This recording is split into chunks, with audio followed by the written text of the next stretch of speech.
বিকেলের পড়ন্ত রোদ তখন নবগ্রামের পুরনো জমিদার বাড়ির ভাঙ্গা পাঁচিলে এসে পড়েছে। একসময় এই মুখোপাধ্যায় বাড়ির দাপটে বাঘে গরুতে এক ঘাটে জল খেত, কিন্তু আজ সেই বাড়ির দালানে দাঁড়িয়ে কাঁপছেন রাধানাথ মুখোপাধ্যায়। সামনেই দাঁড়িয়ে গ্রামের কুখ্যাত সুদে কারবারি বিমল পদ্মার। তার চোখে মুখে তাচ্ছিল্যের হাসি। বিমল পদ্মার তার চিবুকটা উঁচিয়ে কর্কশ গলায় বলল, কি হে রাধানাথ কাকা, হিসেবটা কি আজ বুঝে নেব, নাকি সরাসরি গ্রামের পঞ্চায়েতে গিয়ে আপনার ওই পৈতৃক সম্মানের পাগড়িটা সবার সামনে টেনে নামাবো? সুদে আসলে পুরো 5 লাখ টাকা দাঁড়িয়েছে, আর কতদিন ঘোরা দেন? রাধানাথবাবু হাত জোড় করে বললেন, বিমল, দোহাই তোমার, আর একটু সময় দাও। ছেলে সৌরভের একটা পাকা চাকরি হয়ে গেলেই তোমার পাই পাই মিটিয়ে দেব। আমার বংশের সম্মানের কথা একটু তো ভাবো। বিমল হাসতে হাসতে থুতু ফেলল মাটিতে। সম্মান? কিসের সম্মান? ছেলের বিয়েতে নিজের সাধ্যের বাইরে গিয়ে অত টাকা ধার করলে কেন? ভেবেছিলে বেআই মস্ত বড় পণ দেবে, আর সেই টাকায় আমার ধার শোধ করবে? কি পেলে শেষমেশ? এই তো ঘর আলো করা অলক্ষী বউ। এক ঘটি জল ছাড়া বাপের বাড়ি থেকে তো আর কিছুই আনেনি সে। কেন রে মা, তোর বাবা তো মণ্ডপে বসে বড় বড় কথা বলেছিল, এখন কোথায় তোর সেই সোনার গয়না?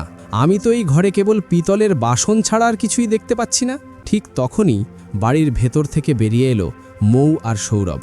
মৌ এতক্ষণ সব শুনছিল। অপমানে তার গলার শিরা ফুলে উঠেছে। সৌরভ বিমলকে থামানোর চেষ্টা করল। বিমলদা, মুখ সামলে কথা বলুন। মৌয়ের বাবা তার সাধ্যের বাইরে গিয়ে খরচ করেছেন, নিজের শেষ জমিটুকুও বিক্রি করে দিয়েছিলেন আমাদের বিয়ের জন্য। বিমল আরও রেগে গেল। চুপ কর ছোকরা, তুই এখন আমায় শেখাবি? রাধানাথবাবু কান্না ভেজা গলায় বললেন, বিমল, আমায় 15 দিন সময় দাও। আমি এই ভিটেমাটি বন্ধক রেখে তোমার টাকা শোধ করে দেব। বিমল যেতে যেতে শাসিয়ে গেল, মনে থাকে যেন মুখুজ্জে মশাই, 16 দিনের দিন এই বাড়িতে আমার তালা ঝুলবে, আর আপনারা থাকবেন খোলা আকাশের নিচে। বিমল চলে যেতেই রাধানাথবাবু বারান্দায় ধপ করে বসে পড়লেন। রাগে আর অপমানে তার শরীর কাঁপছে। মৌ এক গ্লাস জল নিয়ে কাছে আসতেই তিনি গ্লাসটা হাত দিয়ে সরিয়ে দিলেন। বিষ দে আমায় মৌ, জল নয়, বিষ দে। আজ সারা গ্রামের সামনে ওই মহাজন আমাকে অপমান করে গেল। আমার পূর্বপুরুষরা এই গ্রামে রাজত্ব করেছে, আর আজ আমার উঠোনে দাঁড়িয়ে আমার ইজ্জত নিলাম হচ্ছে। রাধানাথ বাবুর গলার আওয়াজ কাঁপছিল। সৌরভ বলল, বাবা, আপনি মিছিমিছি মৌকে দোষ দিচ্ছেন কেন? ধার তো আপনি করেছিলেন আত্মীয় স্বজনদের কাছে দেখনদারি করার জন্য। রাধানাথবাবু চিৎকার করে উঠলেন, সব তোদের জন্যই করেছিলাম, যাতে সমাজে আমার মাথা উঁচু থাকে। আর এই অলক্ষী যখন থেকে পা রেখেছে, আমার সব সম্মান ধুলোয় মিশে গেছে। লোকে বলছে আমি নাকি পণের লোভে না খেয়ে থাকা ঘরের মেয়ে এনেছি। মৌ এবার মাথা উঁচু করে দাঁড়ালো। তার চোখে জল নেই, আছে এক কঠিন প্রতিজ্ঞা। সে শান্ত গলায় বলল, বাবা, আমার জন্য আপনার অসম্মান হচ্ছে তো? আমি কথা দিচ্ছি, আপনার এক এক পয়সা আমি চুকিয়ে দেব। 5 লাখ কেন, সুদে আসলে সব শোধ করব। রাধানাথবাবু বিদ্রূপের হাসি হাসলেন। তুই শোধ করবি কিভাবে? পরের বাড়িতে বাসন মেজে, নাকি অন্যের ক্ষেতে জনমজুরি দিয়ে? মৌ পরিষ্কার গলায় বলল, না বাবা, আমি পড়াশোনা করব, কলকাতা গিয়ে WBCS পরীক্ষার প্রস্তুতি নেব। কলেজে আমার রেজাল্ট পুরো জেলায় সেরা ছিল। আপনি আমায় শুধু 1 বছর সময় দিন, আমি এই ঘরের সরকারি অফিসার হয়ে ফিরব। রাধানাথবাবু তেলে বেগুনে জ্বলে উঠলেন। অফিসার? আমার ঘরের বউ ঘোমটা ফেলে শহরের রাস্তায় ঘুরে বেড়াবে? সমাজ আমার মুখে থুতু দেবে। লোকে বলবে শ্বশুর বাড়িতে বসে আছে, আর বউ বাইরে বাইরে মরদদের সাথে পাল্লা দিচ্ছে। আমার বংশের কোনো মেয়ে বউ বাইরে কাজ করেনি, আর তুই যাবি শহর? কান খুলে শুনে রাখ, তুই যদি আজ এই চৌকাঠ পার করিস, তবে আমার মরা মুখ দেখবি। সৌরভ আর মৌ তাদের ঘরে বসে আছে। সৌরভ মৌয়ের হাত ধরে বলল, মৌ, কেন বাবার সাথে তর্ক করলে? তুমি তো জানো ওর পুরনো ধ্যান ধারণা। মৌ ধীর গলায় বলল, সৌরভ, পুরনো চিন্তা দিয়ে পেট ভরে না, আর মহাজনের ঋণও মেটে না। আজ বিমল পোদ্দার বাবাকে ছোট করেছে, কাল আমাদের ঘাড় ধরে বের করে দেবে। আমি এটা হতে দিতে পারি না, আমাকে যেতেই হবে। সৌরভ দীর্ঘশ্বাস ফেলল। সে আলমারি থেকে নিজের জমানো কয়েকটা টাকা বের করে মৌয়ের হাতে দিল। এই নাও মৌ, এটা আমার কাছে লুকানো ছিল, শহরে গিয়ে ঘর ভাড়া নিতে কাজে লাগবে। আমি বাবার বিরুদ্ধে গিয়ে তোমাকে আটকাতে পারবো না, কারণ আমি জানি তুমিই ঠিক। মৌ সৌরভের হাতটা চেপে ধরল। আমি কথা দিচ্ছি, এই হাবেলির সম্মান আমি ফিরিয়ে আনবই। মাঝরাতে মৌ যখন ব্যাগ নিয়ে চুপি চুপি ঘর থেকে বেরোচ্ছিল, হঠাৎ রাধানাথবাবু আলো জেলে সামনে এসে দাঁড়ালেন।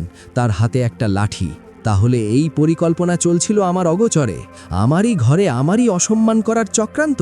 রাধানাথবাবুর গলার স্বরে ঘৃণা। সৌরভ সামনে এসে বলল, বাবা, ও আমাদের ভালোর জন্যই যাচ্ছে। রাধানাথবাবু গর্জে উঠলেন, চুপ কর অপদার্থ। নিজের বউয়ের রোজগার খাওয়ার জন্য তাকে রাতের অন্ধকারে বাড়ি থেকে পাচার করছিস? ব্যাগটা নামিয়ে রাখ বলছি মৌ। যদি আজ তুই এই দোরগোড়া পার করিস তবে এই বাড়ির দরজা তোর জন্য চিরকালের মতো বন্ধ হয়ে যাবে।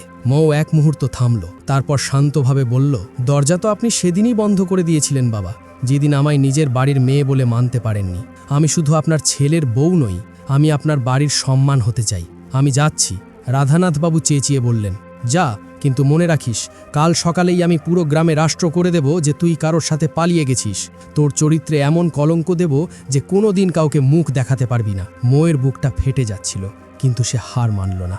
সে বলল, আপনি আমায় কলঙ্ক দিতে পারেন বাবা, কিন্তু যেদিন মহাজন আপনার ঘরে তালা ঝোলাতে আসবে সেদিন আপনার ওই পালিয়ে যাওয়া বউটার কথাই মনে পড়বে। কয়েক মাস কেটে গেছে। কলকাতার এক ঘিঞ্জি মেসবাড়িতে মৌ দিনরাত পড়াশোনা করছে। টাকার খুব অভাব। একবেলা মুড়ি খেয়ে আরেক বেলা না খেয়ে সে রাত জাগছে বইয়ের সাথে। তার কানে সারাক্ষণ বাজে শ্বশুরের সেই নিষ্ঠুর কথাগুলো। খোঁটা আধুলি, পরীক্ষার আর মাত্র 7 দিন বাকি। হঠাৎ মেসবাড়ির মালকিন এসে দরজায় ধাক্কা দিল।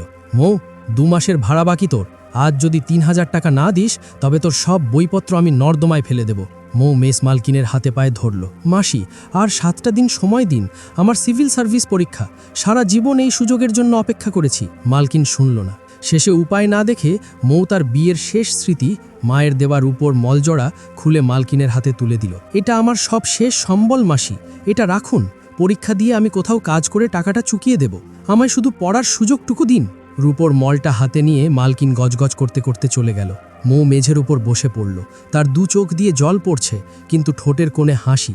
সে বিড়বিড় করে বলল, বাবা, আপনার ওই আধুলি এবার সোনা হয়ে ফিরবে। আমি আসছি। সময় পাল্টেছে, কিন্তু রাধানাথ মুখোপাধ্যায়ের ভাগ্য আরও অন্ধকারে ডুবে গেছে। আজ থেকে 1 বছর আগেই বিমল পোদ্দার তাদের পৈতৃক হাবেলিটা দখল করে নিয়েছে। রাধানাথবাবু আর সৌরভ এখন গ্রামের এক কোনায় একটা ভাঙাচোরা কুড়ে ঘরে কোনো মতে দিন কাটান। দেনার দায়ে রাধানাথবাবু এখন চলশক্তিহীন, অসুস্থ। সৌরভ এখন দিনমজুরি করে। তার পরনে ছেঁড়া জামা, চোখে মুখে ক্লান্তির ছাপ। বিমল পোদ্দারের মেয়ে রিম্পার বিয়ে আজ।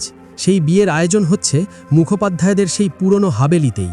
বিমল ইচ্ছে করেই এটা করেছে যাতে রাধানাথবাবুকে আরও অপমান করা যায়।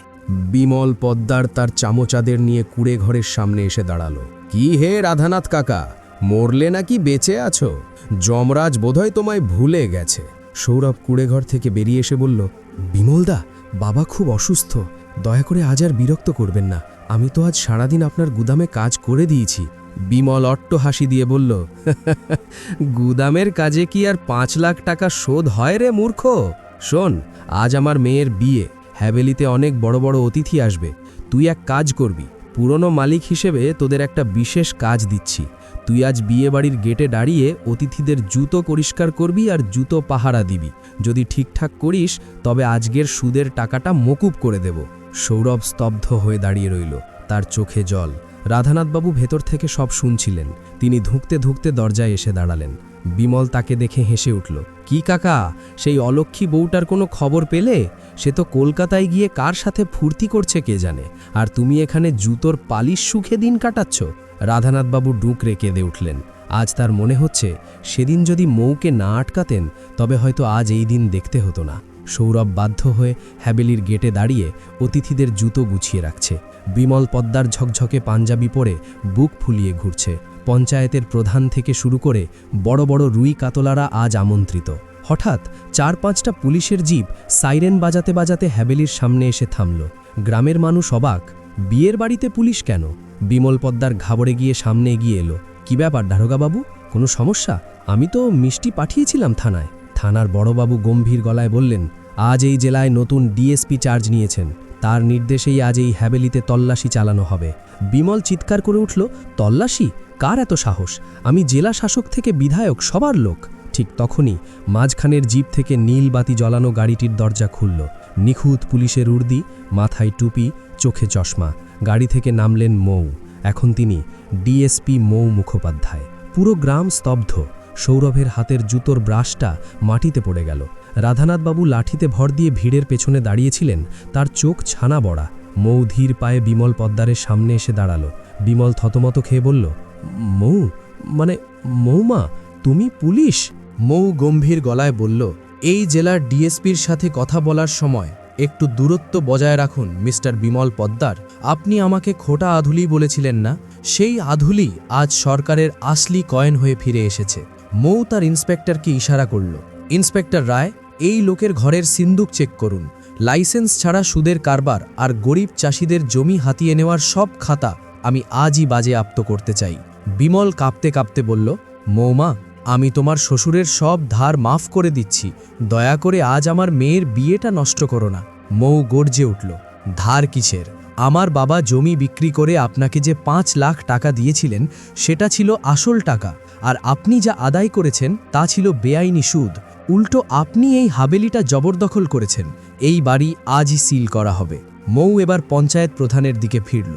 পঞ্চায়েত মশাই, যখন এই লোকটা আমার অসুস্থ শ্বশুরকে দিয়ে জুতো পরিষ্কার করানোর কথা বলছিল তখন আপনার বিচার সভা কোথায় ছিল? যখন যৌতুকের অভাবে একটা মেয়েকে ঘর থেকে বের করে দেওয়া হচ্ছিল তখন আপনার সমাজ কি অন্ধ ছিল? পুরো ভিড় মাথা নিচু করে দাঁড়িয়ে রইল।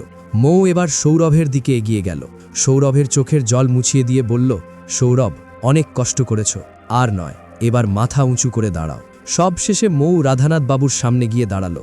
রাধানাথ বাবু ভয়ে আর লজ্জায় মৌয়ের দিকে তাকাতে পারছিলেন না। তিনি কাঁদতে কাঁদতে মাটিতে বসে পড়লেন। মৌ তার হাত ধরে তুলল। রাধানাথ বাবু বললেন, মৌ, আমায় ক্ষমা করিস না মা, আমি তোর চরিত্রে কলঙ্ক দিয়েছিলাম, তোকে বাড়ি থেকে বের করে দিয়েছিলাম। আজ তুই আমার মান বাঁচালি, অথচ আমি তোকে পথের ভিখারি করতে চেয়েছিলাম। মৌ শান্ত গলায় বলল, বাবা, সেদিন আপনি আমায় বাড়ি থেকে বের করেছিলেন বলেই আজ আমি এখানে পৌঁছতে পেরেছি। আপনি আমায় সাজা দিয়েছিলেন, তাই আমি জেদ ধরেছিলাম নিজেকে প্রমাণ করার। আমি আপনার সেই খোটা আধুলি হতে পারি, কিন্তু আপনার ঘরের সম্মান আমি মরতে দেব না। মৌ নিজের মাথার পুলিশের টুপিটা খুলে রাধানাথ বাবুর মাথায় ছুঁয়ে দিয়ে বলল, আজ থেকে এই মুখোপাধ্যায় বাড়ির পাগড়ি আর কারুর পায়ে পড়বে না বাবা। আজ থেকে এই বাড়ির কর্তা রাধানাথ মুখোপাধ্যায় নন, বরং তার মেয়ে ডিএসপি মৌ মুখোপাধ্যায়। পুরো গ্রাম করতালি দিয়ে উঠল। যে বাড়ির বউ একদিন রাতের অন্ধকারে কলঙ্ক নিয়ে বেরিয়ে গিয়েছিল, আজ সেই বাড়ির মেয়ে হয়ে সে ফিরে এলো পুলিশের উর্দিতে।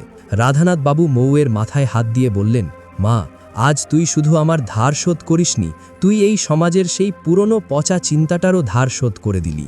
আজ থেকে তুই আমার বাড়ির বউ নস, তুই আমার ঘরের মা দুর্গা। গল্পের শিক্ষা, মানুষের যোগ্যতা তার জন্মে বা তার বাবার দেওয়া সম্পত্তিতে নয়, তার নিজের পরিশ্রমে।